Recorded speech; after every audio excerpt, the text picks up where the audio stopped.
I never imagined my life would turn out this way. I had been with Mila for 5 years, and in that time I thought I knew what love was. She was my world. We had plans, dreams, and promises that felt unbreakable. Mila wasn't just my girlfriend, she was my confidant, my partner in everything, and the person I thought I'd spend forever with. We built our lives together piece by piece, with trust as the foundation. Or so I thought. The day I found out about her betrayal is seared into my memory like a scar that refuses to fade. It started innocently enough, small things that didn't add up, moments that felt off. At first I brushed them aside, convincing myself that I was being paranoid. But the nagging feeling wouldn't go away. Then it happened. A message on her phone, a name I recognized all too well, a friend I trusted. Seeing their exchange was like having the floor ripped out from under me. It wasn't just the words they'd shared, it was the tone, the intimacy, the betrayal dripping from every line. I felt sick, my hands trembling as I scrolled through the messages. I wanted to look away, to unsee it all, but I couldn't stop. Each word was a dagger, each detail a blow I hadn't prepared for. When I confronted Mila, I expected denial, excuses, something to make it all less real. Instead, she admitted it. She looked me in the eyes and confessed, saying it was a mistake, that she loved me, that it didn't mean anything. But how could it mean nothing? How could something so destructive, so deliberate, be brushed aside like an accident? Her words only deepened the pain. I felt betrayed not just by her actions, but by her complete disregard for the life we'd built together. In the days that followed, I was a shell of myself. The love I once had for Mila clashed with the anger and heartbreak consuming me. Every memory of us together now felt poisoned. I couldn't eat, couldn't sleep, couldn't focus. Friends tried to help, but nothing they said could reach me. I was drowning in questions that had no answers. The pain was unbearable, but amidst it, a resolve began to form. I couldn't stay. I couldn't forgive. I deserved more than this, even if it meant walking away from someone I once thought was my forever. Moving on wasn't easy. In fact, it felt impossible at first. Mila's betrayal had left a void that seemed insurmountable. Every corner of my life was laced with reminders of her. From the songs we used to sing together in the car to the coffee shop we frequented on lazy Sunday mornings. Even my own apartment felt like a museum of our past, filled with mementos of a life that was no longer mine. The hardest part was the silence. In the beginning, I tried to fill it with anything: music, TV, endless scrolling on my phone, but nothing could drown out the noise in my head.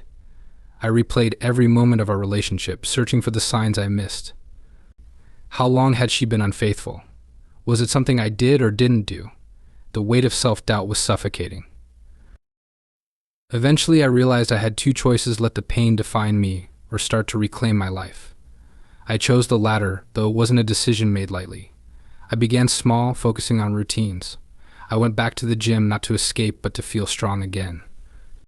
I took up cooking, something I'd always relied on Mila to handle, and found unexpected joy in creating meals from scratch. Little by little, I started rebuilding myself piece by piece.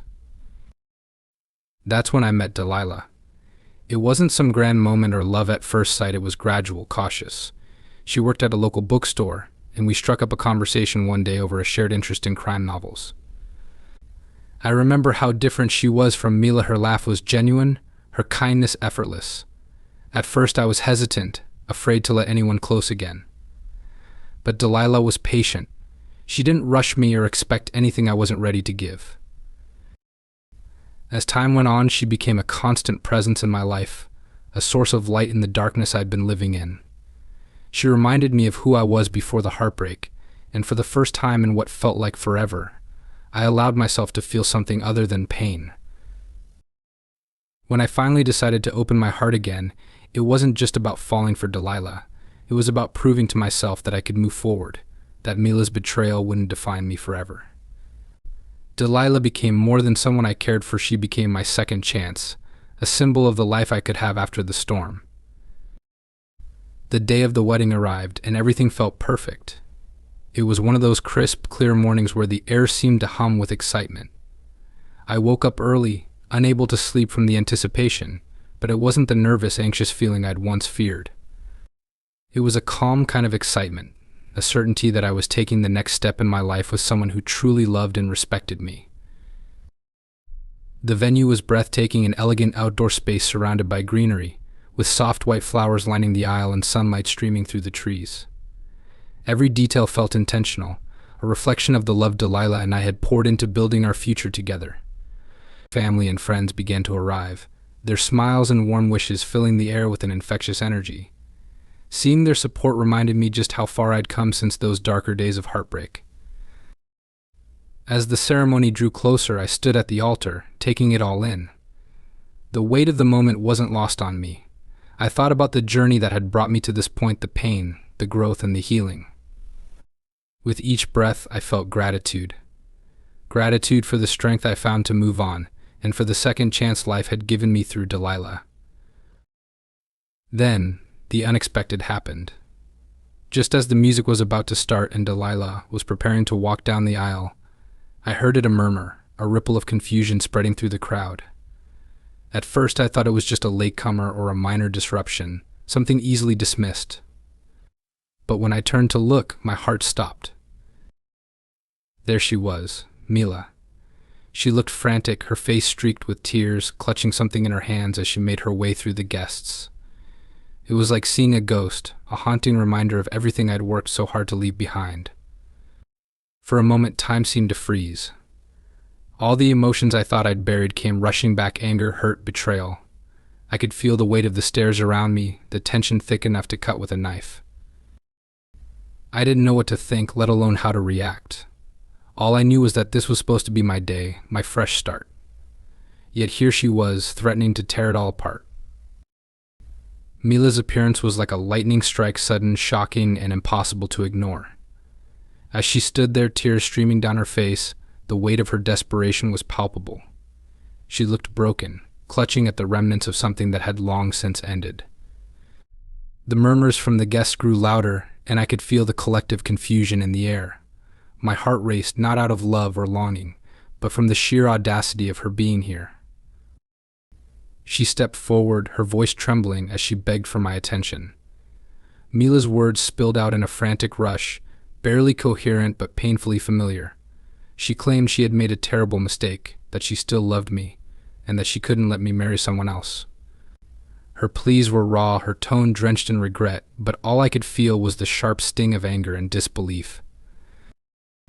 How dare she? After everything she had done, after all the pain she had caused, how could she stand here, uninvited, and demand anything from me? It felt surreal, like a scene from a bad romance movie, where the ex crashes the wedding, hoping for a last-minute reconciliation. Except this wasn't fiction, this was my life, and I wasn't about to let her rewrite it. I looked at Delilah. She stood off to the side, her face calm but her eyes full of questions. She wasn't angry or panicked, just waiting, giving me the space to handle the situation. That's who Delilah was, someone who trusted me to do the right thing, someone who didn't need to make a scene to prove a point. Her quiet strength reminded me why I was standing at that altar in the first place. Mila's voice grew louder, more frantic, as she begged me to reconsider. She spoke of our history, of the love we once shared, as if those memories could erase her betrayal, but they couldn't. Every word she said felt like an echo of the pain I'd worked so hard to overcome. I stood there silent as she pleaded. It wasn't because I didn't know what to say, it was because I realized I didn't need to say anything. Mila's presence, her tears, her desperation, it all felt hollow. The chapter of my life that included her was closed, and no amount of begging could reopen it. I knew what I had to do. I turned to Delilah, the woman who had brought light into my life after so much darkness. She stood there with a quiet strength, her eyes filled with understanding rather than panic. In that moment, I knew what I needed to do. Mila's interruption was her attempt to rewrite a story that no longer belonged to her, but I wasn't going to let her dictate my life again. I walked over to Mila, every step heavy with the weight of the past, but also with a sense of closure I didn't know I needed. She kept pleading, her voice breaking as she told me she still loved me, that she couldn't live without me. But her words no longer had power over me. I saw her for what she was, a remnant of a chapter 1 had already finished, a ghost clinging to something that no longer existed. Calmly, I told her that this wasn't the time or place, that whatever she needed to say should have been said months, even years ago, when it might have mattered. I explained that I had moved on, that I was happy now, and that her actions today weren't fair to me, to Delilah, or to anyone who had come to celebrate our love. It wasn't anger that drove my words, it was clarity. Mila's betrayal had shaped me, but it no longer defined me. I turned back to Delilah, who was waiting with the same patience and love she had always shown me. I walked back to the altar, taking her hand in mine, and together we faced the crowd. The whispers quieted, and a sense of calm settled over the ceremony once again. Delilah smiled at me, a look that spoke volumes without a single word. It was her way of saying she trusted me, and she knew my heart was hers. As the ceremony continued, I felt a wave of peace wash over me. Mila's interruption hadn't ruined the day, it had reinforced it. It reminded me of why I was marrying Delilah, why I had chosen to leave the past behind, and why I deserved the happiness I was stepping into. That day, I didn't just marry Delilah, I reclaimed my life. I proved to myself that no amount of heartbreak could stop me from finding love, trust, and a future worth fighting for. The past was behind me, and the best part of my story was just beginning.